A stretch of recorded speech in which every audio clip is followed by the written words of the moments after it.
Buenas noches, muy buenas noches, bienvenidos y bienvenidas. Aquí estamos una vez más agradecido, muy agradecido de que nos reciban en sus hogares, donde quiera que estén, en Santo Domingo, a través de Colorvisión, en los Estados Unidos, a través de TV Quisqueya o a través de nuestro canal McKinney en TV. Es todo un placer. Les cuento, nuestro invitado de hoy es uno de esos señores muy bien amueblados intelectualmente, académicamente, con una experiencia, envidiable experiencia de Estado, lo que significa que con este señor se puede conceptualizar, lo que significa que tenemos que elegir con cuál tema vamos a iniciar, porque él maneja muy bien y tiene mucha experiencia en más de uno. Yo he decidido irme por el más urgente para el pueblo dominicano, que son los benditos apagones. Pero damos la bienvenida al ingeniero Ramón Alburquerque. Bienvenido, muchas gracias, Pablo. Para mí es un placer entrar en este exclusivo nicho de escucha y oyentes de tu programa. Con mucho gusto.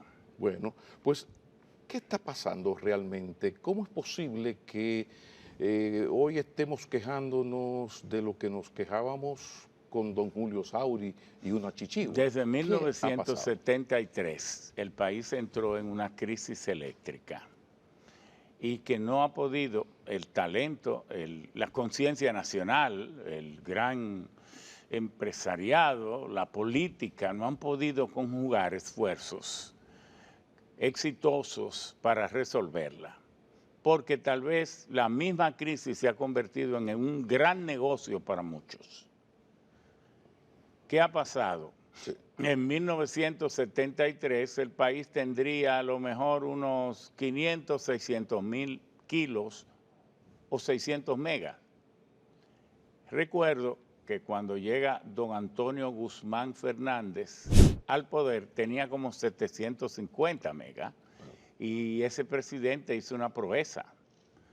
Instaló, porque una gran parte de las presas, la gente cree que aquí todas las presas las hizo Balaguer. La presa, por ejemplo, más grande del país, que es la presa de Atillo, que no es para mucha generación, apenas 8.000 kilos, que es nada, 8 megas. Bueno, la inició realmente don Antonio y la terminó Salvador Jorge Blanco con recursos propios. Ahí no hubo préstamo. Pero Sabaneta, Sabanayegua, todas esas presas, López Angostura, el contraembalse de Bao, vino el David y destruyó a Taveras y Valdés y a don Antonio las rehizo como si hubiera sido prácticamente nuevas. Y bueno, ellos son, los gobiernos del PRD hicieron más de la mitad de las presas que tenemos. Y ahí subimos a los gobiernos para avanzar un poco, sí, a los del PLD y aquellos planes. Entonces lo que quiero decir es que don Antonio también instaló Itabo 1 y Itabo 2, que han probado ser las presas, las plantas térmicas más exitosas del país, aunque sean a carbón. Bueno, también las instaló don Antonio Itabo 1, las terminó Salvador y entonces arrancó con Itabo 2, aunque la inauguró Balaguer entrando en el 86. Pero le agradezco mucho este homenaje a don Antonio, porque aquí la ignorancia es un oficio demasiado Claro, pero es para convincente. llegar, por favor. Es para llegar en rápidas menciones a cómo fue que era Salvador Jorge Blanco, el vilipendiado, con Marcelo Jorge, prácticamente resolvió el problema eléctrico del país. El único presidente que estuvo al borde de terminar de resolverlo. ¿Por qué digo esto? Redujo los apagones a hora y media y dejó una planta ya todo listo para instalar 1.200 megas con el financiamiento asegurado de Francia, de Japón, del Exim Bank, de Estados Unidos, del BID. Solo que Balaguer, cuando llega en el 86, porque lo había concebido ese gobierno, lo echó todo atrás, y llegó a estar en la humillación de que los dominicanos le dejaban carta y se iban en los 90, 92, porque no soportaban aquello. Aquella crisis, 89, 92, terrible. Vino en el 96 Leonel y entonces se la cogió contra todo lo que había hecho Trujillo. Oiga, ¿cómo es la cosa? Un intelectual destruyó lo que había hecho el tirano. Un tirano construyó a la CDE, la CORDE y el CEA. Estamos hablando de privatización. Y un disque demócrata se le metió en la cabeza que todo eso había que deshacerse de ello. Era la moda en esos tiempos. Eso explica un poco la línea neoliberal, del neoliberalismo, la prédica de Washington. Del consenso de Washington, del Milton Friedman en la Chicago Boe, y que mientras más lejos estuviera el Estado, mejor era. Y se inventó la capitalización. Bueno, y allí entonces, con el sector eléctrico, olvidemos lo demás, entonces prácticamente regaló, y a empresas muchas extranjeras, y entonces le apagaban hasta el Palacio Nacional, lo apagaban y no tenían miramiento. Y subieron iban a eliminar todos los subsidios, todo esto, hasta que puede resumirse que Leonel Fernández no instaló una planta. Se fue del poder. No deténgase, ingeniero, aguántese. ¿En 4 años? Oiga. No, peor, en 12. Oiga, en 4 años descuartizó la CDE y se la entregó al sector privado. Y lo poco que hizo... ¿Y no hubo alguna mega por aquí? 200 megas, pero es que el país aumenta las necesidades de electricidad. Ahora mismo, dice el ministro de Energía que en el último año aumentó un 10% la demanda de energía y que el promedio de los últimos 7 años es como un 6%. Estamos hablando que si es así, teniendo un sistema interconectado y todo esto de 6.000 megas, es como que aumenta 200, 250. Porque hay una relación entre crecimiento económico y demanda de energía. Claro, no, porque la industrialización que vive la humanidad hace 200 años se fundamenta en 2 cosas, en la electricidad y en el motor de combustión interna. Entonces, todo el éxito económico impacta el consumo de combustible para el transporte y el consumo de electricidad, que es la forma de energía en que se basa la civilización que tenemos. Y todo esto, uno pensar que es por el confort, por el bienestar, porque el mayor consumidor de electricidad son los acondicionadores de aire. El 60% no es la industria la que consume electricidad prácticamente, son los acondicionadores de aire. Claro, porque todo el gobierno, un ministerio, ¿dónde que consume energía? En los acondicionadores de aire. ¿Qué motores tiene? ¿Qué cosas? Acondicionador. El confort, un hotel de 2.000 habitaciones tiene que pagar como $2,5 millones de dólares por mes por la electricidad. Es que consume, ¿qué consume? Electricidad fundamentalmente. Es que la risa y la alegría se deben a los kilovatios. Donde no hay un kilovatio, nadie ríe. El sudor también se debe a la falta del kilovatio. Donde no hay confort y refrigeración, la gente suda.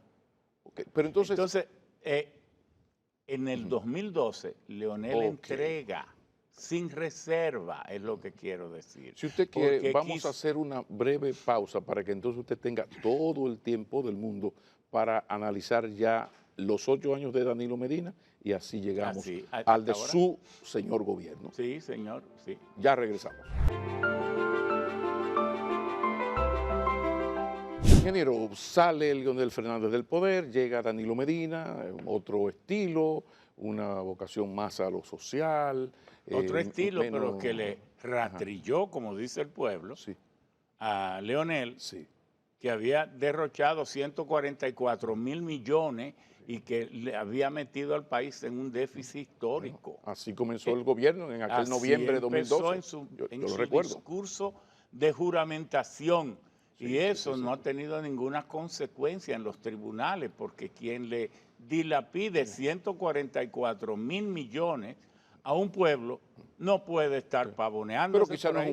no hay un asunto penal en Bueno, esa mala administración, pero ¿qué podemos hablar de los esfuerzos de ese gobierno de 8 años por bueno, enfrentar en lo que cuando le estamos? ¿Qué se entrega, hizo? cuando Leonel Fernández entrega el sistema eléctrico, Sí, eh,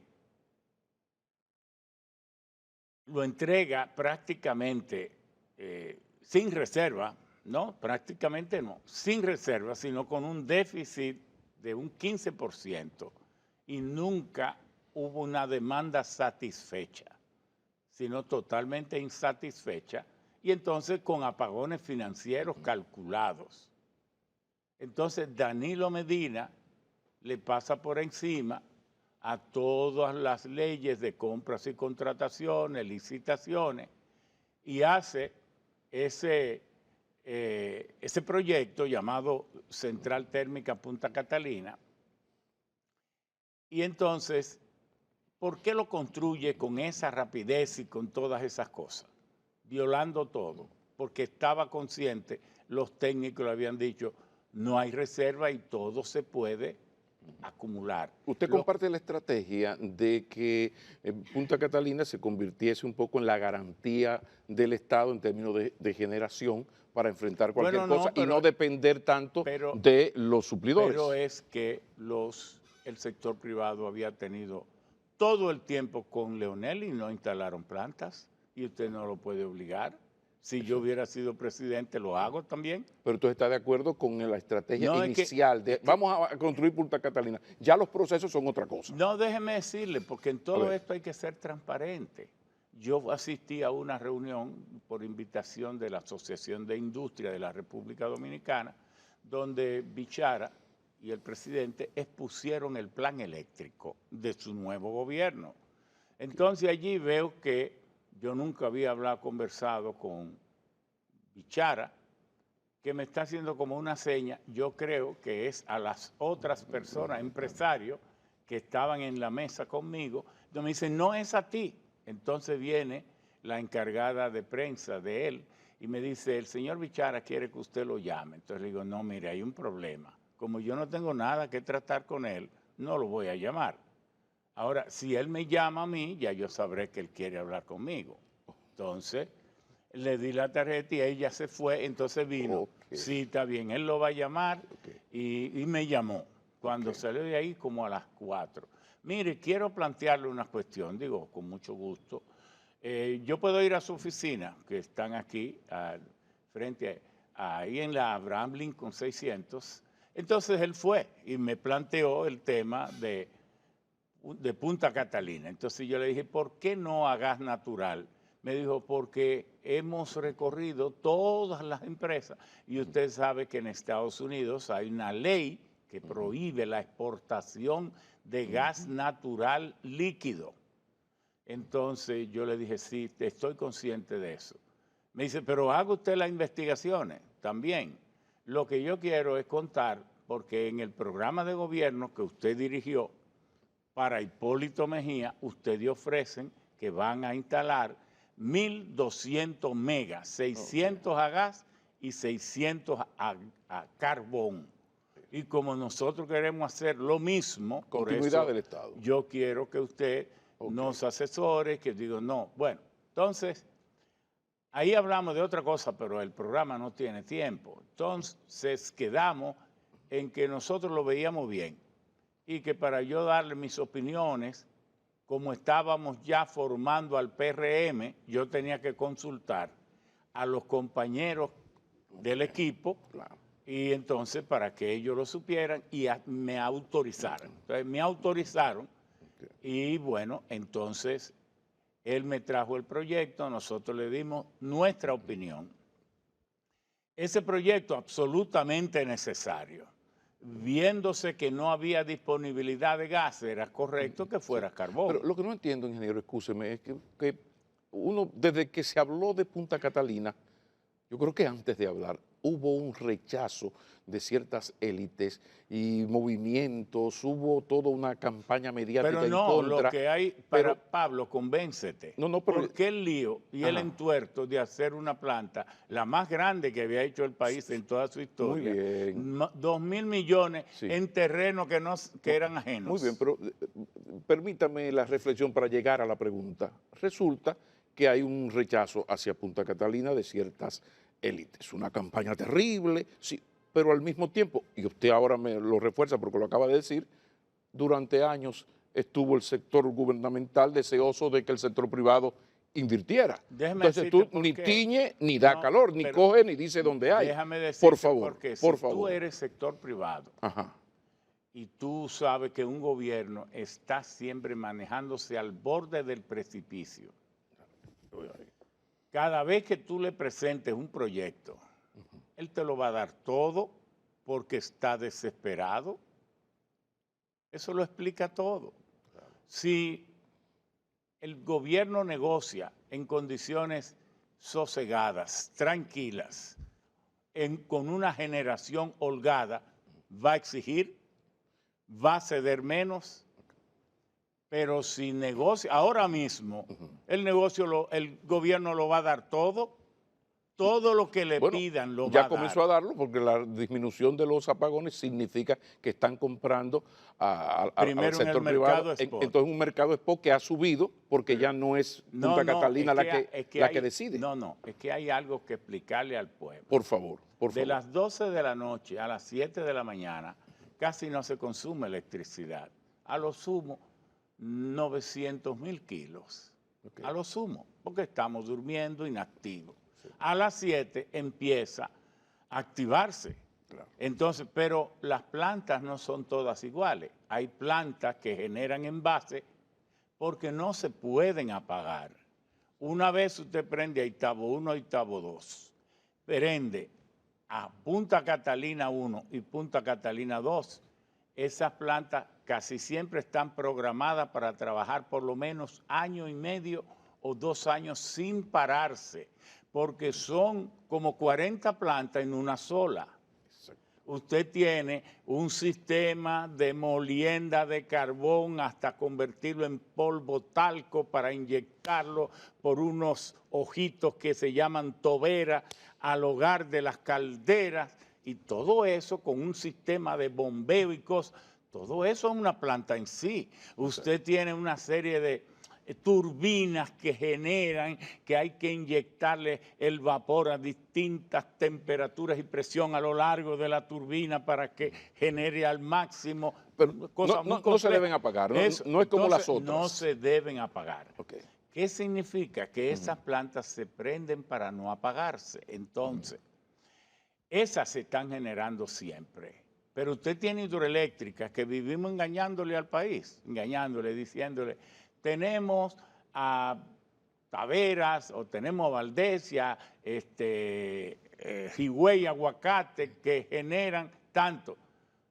Por ejemplo, Taveras tiene 2 unidades de generación, de 40 cada uno. Entonces genera 80, y Taveras genera 80 megavatios por hora. No, 4 horas nada más, porque el río no tiene suficiente agua y hay que dejar que se acumule el agua para que genere esas 4 horas solamente. Vivimos engañando también al país, diciéndole, tenemos 600, ahora 450 megas en plantas solares. Eso es verdad y eso también es mentira, porque la radiación que recibimos del sol, sí, el que no sabe de física lo ve como los rayos del sol, pero el que sabe de física sabe que el 46% de esa radiación es luz visible, gracias a lo que vemos. El 47% son rayos infrarrojos y el 7% son ultravioletas. ¿Y cuáles son las útiles para producir electricidad? Los infrarrojos y ultravioletas solamente. Entonces, ¿a qué hora es que una planta fotovoltaica empieza a producir electricidad? Después de las 10:30 de la mañana. Antes, aunque haya muy buen sol, no genera, porque es dominantemente luz visible. Entonces, pero eso de 10:30 de la mañana hasta las 4 de la tarde, solamente porque ya a las 4 declina.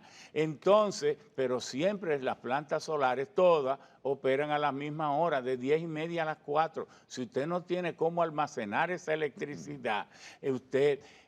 porque de noche el sol no sale. Entonces no es una planta de 600 megas por hora, es una planta de 600 por 5 horas. O sea que lo del Punta Catalina es más fundamental de lo que cualquiera puede imaginarse. Porque es la planta O sea, que pueden generar 24/7, es decir, siempre, si hay carbón y se le da un mantenimiento de manual, y el precio promedio esmerado. es inferior a una buena parte de, Sí, mira, el carbón, de las mira, plantas. lo que está ocurriendo en estos tiempos, casi dichoso es el país que tiene electricidad. ¿Por qué?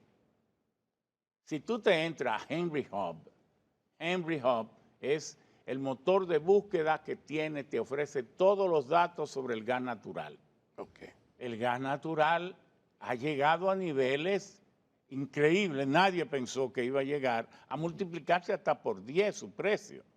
Pero y el carbón, que en el 2020, cuando empezó Punta Catalina, estaba a 45, 50 dólares. La tonelada luego pasó a 75.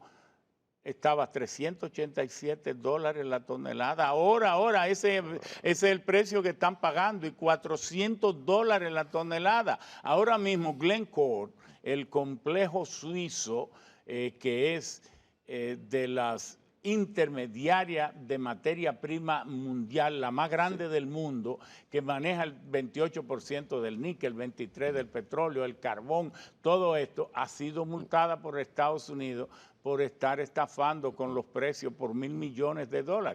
Y quién sabe si nosotros, Glencore Colombia, nos vende a nosotros también. Ingeniero, tengo que ir a una pausa. Cuando regresemos hay que ponerse marxista, o más bien leninista, por aquel libro del profesor Vladimir que dice, ¿qué hacer? Stot diela, dicen los rusos. Entonces vamos a ver qué usted nos plantea ante este drama que está viviendo el país, claro. Canzón drama, porque uno ve cómo pasa el tiempo y como que siempre terminamos en lo mismo. Una cosa que es fácil de resolver. Sí, como si hubiese una fuerza poderosa, no Dios, pero alguna fuerza que impida de alguna manera que esto se solucione. Después de la pausa, con su permiso. Fuerza mafiosa. Anda pa'l carajo. Vamos a la pausa. Yo estaba pensando en Belcebú cuando hablé del poder terrible que hace que no terminen los apagones, pero usted terminó duro y como usted se expresa y así lo hace después que suelta un concepto, lo desarrolla. ¿Qué es esto de una mafia que impide que en el país se terminen o se llegue a cierta racionalidad de los apagones? ¿Qué es lo que ocurre? Mira, aquí hay un misterio suelto, que es como en la Casa de los Espíritus de Isabel Allende. ¿Y a qué se debe? A que aquí hay 4 o 5 familias que creen que esto se lo regalaron a sus antepasados y que ellos son los dueños a nivel de nobleza, como que tienen derechos hereditarios. ¿Por qué? ¿A qué gobierno del mundo se le ocurre construir la empresa, la inversión mayor que ha tenido no solo el gobierno, sino todo el país, en terreno cuya propiedad no hayan sido definidas? Cuando aquí el derecho dice que todo el que construye en terreno ajeno pierde lo que haya construido. Entonces, eso pasó con Punta Catalina. Pero ¿por qué puede ocurrir eso? Es que aquí un oligarca, un grupo oligarca de esto tiene más consistencia y más poder que las instituciones. O sea, esas cosas se hacen así porque los gobiernos ceden a la presión ante el poder que tienen. Es la única explicación, ¿sí? Porque hay grupos que manejan la sociedad dominicana a su antojo. Entonces, por ganar dinero vendiendo en el mercado spot, te manipulan la generación si está en manos de ella. Y entonces, por eso es que el gobierno, los gobiernos, está bien que hace 15, 20 años, 30 años surgió esto del neoliberalismo rampante, pero los gobiernos tienen que entender que la electricidad es un fluido transversal, fundamento de la revolución industrial y nada más estratégico que la electricidad. Por tanto, siempre cuando puedan, tienen que tener un porcentaje significativo de la generación en sus propias manos. Bueno, pero precisamente por ahí yo iba, porque si algo ha quedado demostrado es el poder político que tiene un apagón. El país en 4 días se encendió. Oye, destruyen popularidades y si el gobierno sigue amarrado a esta oligarquía, por ejemplo, Punta Catalina, su operación, su manejo, no tiene nada que ver, ni siquiera con la cúpula del PRM, porque el presidente a su cuenta y riesgo, de manera individual, desoyendo su partido, se ha ido con grupos oligárquicos a los que él quiere favorecer más de los que están y le ha entregado la mayor inversión del país a esos grupos oligárquicos. Usted ha sido insistente en el tema. ¿Usted percibe como una tendencia demasiado favorecedora hacia la oligarquía de parte de su gobierno del PRM? Bueno, ¿hay una insatisfacción de su parte? ¿Qué ocurre? Pero no es de mi parte, por favor. Bueno, yo le escucho. Macarrulla no está sindicado como que su empresa, no importa que él fuera o su hijo, el administrador, acababa de construir un centro penitenciario donde ha habido corrupción que debe ser investigada, se ha investigado.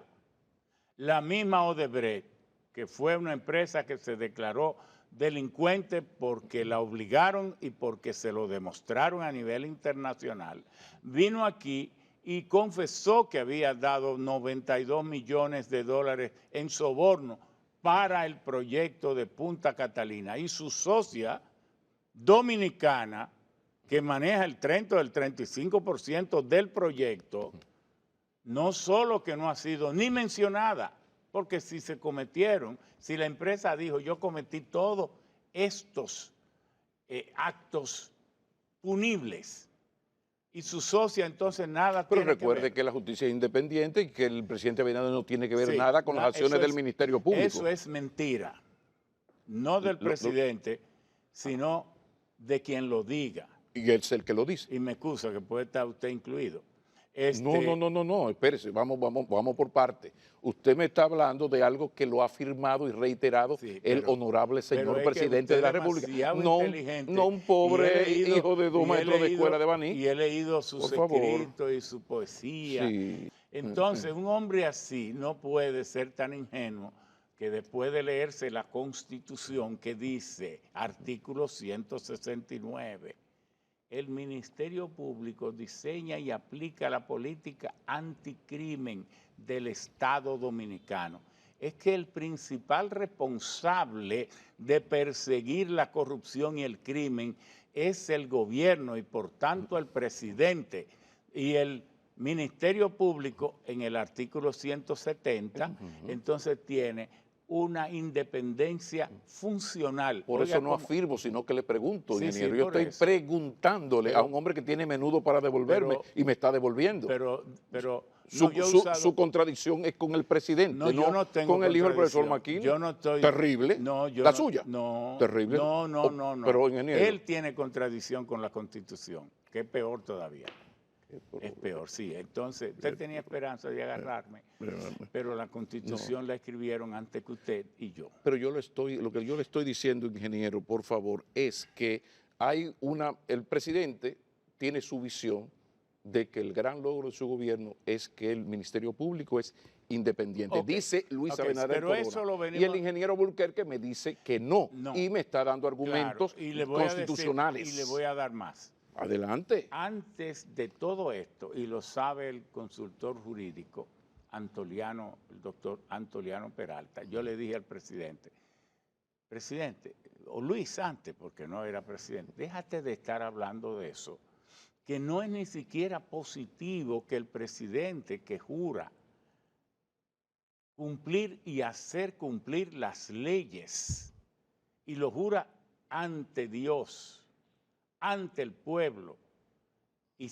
icónicamente, simbólicamente ante la Biblia, esté diciendo que va a hacer, porque él le quiere sacar el cuerpo a eso, porque quiere ser un propiciador de justicia sin pagar el precio de responsabilidad que tiene hacer justicia, porque es lo único que él puede estar buscando.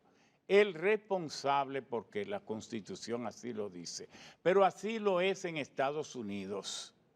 Biden tiene que sancionar a los que ejecutaron ese asalto al Congreso el 6 de enero. Lo ayudo, es su ministro de Justicia, punto. Y entonces tiene allá una especie, bien. Usted va a Francia, tiene un ministro de Justicia. Es que pero hágale el reconocimiento al presidente de que nombró a doña Miriam Germán, que es una garantía. Pero, Jenny Berenice, eso está bien, se está avanzando.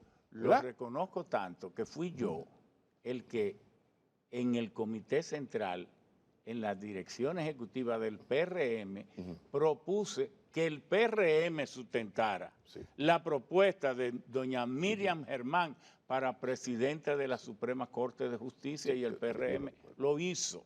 Es que nuestros reconocimientos van todos ahí. Entonces, ¿qué queremos decir? Volviendo al tema de por qué el asunto de la electricidad, ¿quiénes son las manos mágicas detrás de eso? Bueno, de que el Estado Dominicano no ha asumido con la suficiente fortaleza, y lo habla de la persona que hizo posible que hubiese una ley general de electricidad, porque los grupos se oponían, y hay una ley general de electricidad que no se cumple, porque el gobierno quiere favorecer grupos oligárquicos. Esto que yo le decía, Macarrulla, que en vez de ser investigado, es protegido. Esto de Manuel Estrella, el socio principal de Odebrecht aquí, en vez de ser investigado, a los 3 días de haber sido electo presidente, el presidente lo va a visitar a su casa. Oiga lo grave de esto, lo va a visitar a su casa. ¿Para qué? Para tenderle un manto de impunidad. ¿Y eso es correcto? No es correcto.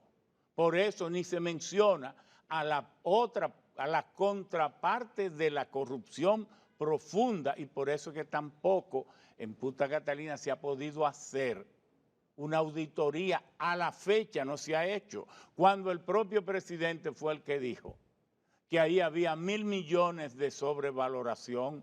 ¿Por qué hablar tanto y hacer un tollo tan grande? Y quien lo ha hecho es él. Él. Y ahora tiene a Celso Marrancini dirigiendo Punta Catalina, que en el 2010 el hoy ministro de Energía y Minas dijo que había hecho la administración más desastrosa de la CDE. Entonces, si usted ve que los mismos grupos estuvieron con Balaguer haciendo de todo, porque la corrupción es imposible solo con los políticos, entonces fueron ellos, luego con Leonel, luego con Danilo, y ahora también. Por eso que no se resuelve, porque hay un hilo conductor interesado en que no se resuelva, Ingeniero, en que nadie aparezca responsable de nada, y en que el responsable sea el pueblo, que de tonto no se ha ido de esta isla. Ingeniero Ramón Alburquerque, el presidente Luis Abinader, Rodolfo Abinader y Corona, me debe una entrevista. Yo después de este programa voy a acelerar esa entrevista, porque y hágale esas preguntas. Mire que aquí ha venido la élite. O cuando lo esté entrevistando, llámeme para yo decírselo. Bueno, es que aquí ha venido la élite de la vida política dominicana, y yo no he encontrado un dirigente político opositor con la calidad en su crítica a la gestión de Luis Abinader que lo que usted ha hecho aquí. Pero eso no es lo importante, que usted no lo haya encontrado. Lo más importante es si he hablado objetivamente. Sí, de eso vamos a hablar después de la pausa. Ah, bueno. Muy bien. Ingeniero, yo voy a apurar, ya le dije, la entrevista con el presidente, porque lo cierto es que usted ha sido sumamente crítico. Lo que yo no entiendo, cómo un hombre de Estado, secretario técnico de la presidencia, senador, presidente de la Asamblea Nacional, una formación académica, intelectual que le está mostrando aquí, me acaba de decir me acaba de recordar fuera del aire nuestra conversación, y que es así, que la formación del PRM es una idea suya. Entonces, ¿qué está pasando aquí? ¿Cómo puede un hombre de estas características y de esta militancia demostrada en ese joven partido estar fuera del Estado y del gobierno y llegar a este nivel de contradicción? La decepción debe ser muy alta. No, no, no, porque si te lo toma a nivel personal pudiera ser así, pero es que no hay un solo acto, una sola mención de lo que yo he planteado aquí que no se corresponda exactamente a la verdad, porque la gente tiene la tendencia a buscar disgusto. Este es un disgustado, lo dejaron fuera. No, yo aspiro a presidente de la República para el 2024, porque lo sé, puedo hacerlo, porque sé hacerlo y he demostrado mejor que Luis Abinader, mejor que él. No me interesa cargo ni ando buscándolo, porque la gente también a veces se vuelve muy mezquina, bullangosa, bulliciosa y parafernalística, si se quiere, cuando quiere un cargo para que tan pronto se lo ofrezcan o le llamen, callarse. No, nosotros estamos haciendo nuestro trabajo, diciéndole al pueblo la verdad de su propia existencia, de ese pueblo, este país que se ha en cierta forma menospreciado a sí mismo. Aquí el 93% es mestizo, mulato y negro, pero le ha dado un predominio a un 7% blanco oligarca, y entonces le atribuyen, cuando la mayor parte de ellos ni tienen una medalla olímpica, ni científica, ni artística, nada, solo saben, se han dedicado al dinero y le han vivido extorsionando y succionando al pueblo su propio trabajo. Sin embargo, el pueblo tiene la tendencia a favorecer esos grupos. Entonces es tiempo de que en República Dominicana la gente haga conciencia de lo que es y de lo que debe defenderse a sí mismo. Una gran cantidad de los dominicanos, cuando exigen su derecho, lo que piden es favores. Pero en su partido todo está regado para, si el presidente toma la decisión, ser el candidato. En la cúpula, sí, eso es así. No, porque, en la cúpula, no. Porque hubo, perdón, ¿No? una asamblea de delegados. ¿Legal? Donde, ¿No? legal, pero Sí. ilegítima, porque los mismos que están en los cargos votaron por ellos mismos, más los funcionarios. Fue una asamblea de funcionarios, y entonces debajo está la dirigencia media que se estaba preparando para ganar diferentes cargos que quedaron sin posibilidad alguna. Pero lo peor, 1,5 millones de militantes se quedó fuera sin poder votar, y todo eso se le pasa porque están ahora, no es el momento, pero si quisiera aplicarse eso para escoger los candidatos a los cargos electivos populares, ahí sería una frustración total. ¿Por qué? Y si a mí me escogen a quien quiera una cúpula escoger y yo no participo, posiblemente yo no voto.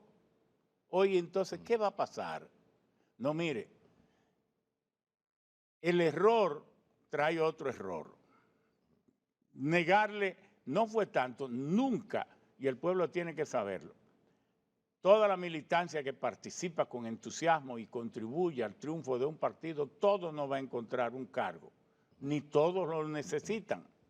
Es la forma despectiva. No, pero ¿dónde está el currículum? No, pero los que están ahí están en su carrera administrativa. Ingeniero, pero usted pone en duda de que los dos grandes líderes de ese PRM gubernamental son el presidente Abinader y el presidente Mejía. Ellos son los... Sí, hasta un día usted es el líder. Hasta un día usted es el líder. Bueno, Además, como todo en la vida, claro. además, hay otra cosa. Mire, hasta un año antes de las elecciones, el pueblo dominicano en todas las encuestas decía que su mayor preocupación era la pobreza, el desempleo, el alto costo de los alimentos y la criminalidad. De repente eso sacaba el 73%, el rechazo a la corrupción sacaba 7, 8, 11%. De repente todo eso cambió y la gente empezó a decir que el rechazo a la corrupción y a la impunidad sostenía el 73%, como que se olvidó de su propia pobreza. ¿Y qué porcentaje tenía el PRM en ese momento? Ese partido que yo, y Tolentino, don Hugo Tolentino, Dios lo tenga en la gloria, ayudamos, propusimos que se creara. El PRM tenía apenas 25 puntos. ¿Qué significa eso? 506,000 militantes que en este proceso, esta inflexión histórica, este salto de un pueblo que se reviste de dignidad para exigir transparencia en el Estado, fue un acto que el PRM fue premiado. Lo aprovechó porque era lo único que quedaba, descartado el Partido Reformista, el PLD, en todas sus versiones.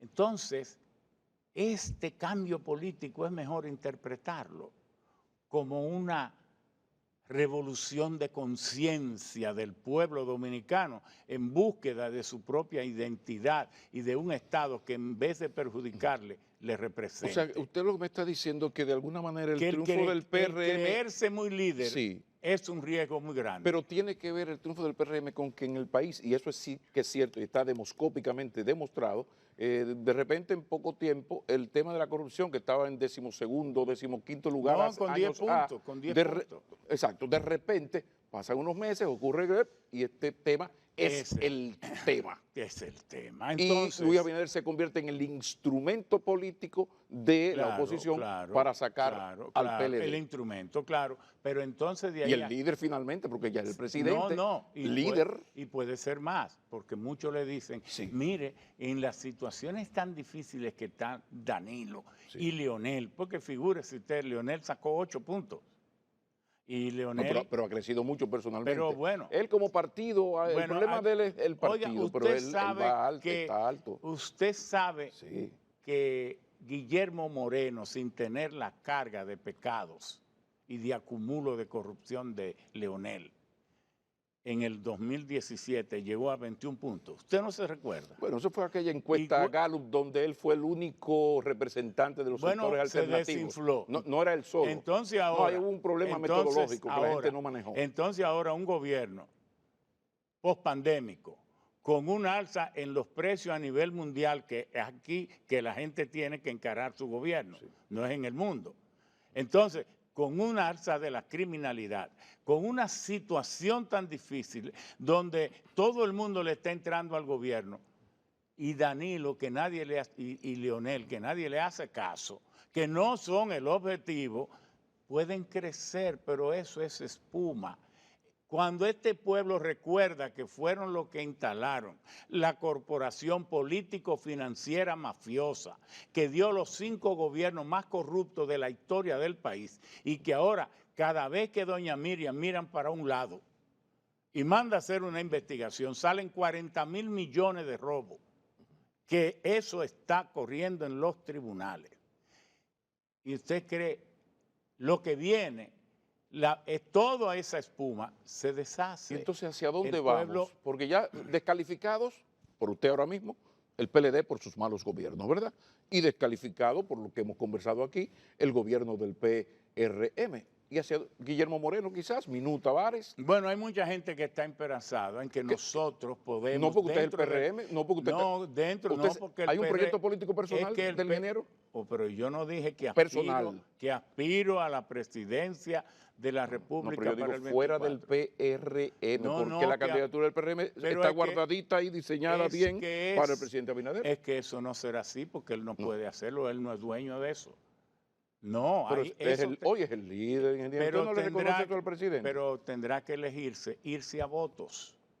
se tendrá que ir a voto. Usted No, verá. porque los Y estatutos cuando le permiten a la No, elección escoger. pero oiga, cuando él vea en la encuesta Sí. que no tiene los números, que los números los tenemos nosotros, con el crecimiento que estamos haciendo dentro del partido, tendrá que entenderlo o estará la convención. Si no lo hace, no hay que anticiparse a lo que va a ocurrir, porque no somos, ni usted pitoniza, ni nosotros, sino Claro. vamos a ver Finalmente, qué se hace entonces, en el trabajo. ingeniero, ¿y qué mérito usted le ve al gobierno del PRM?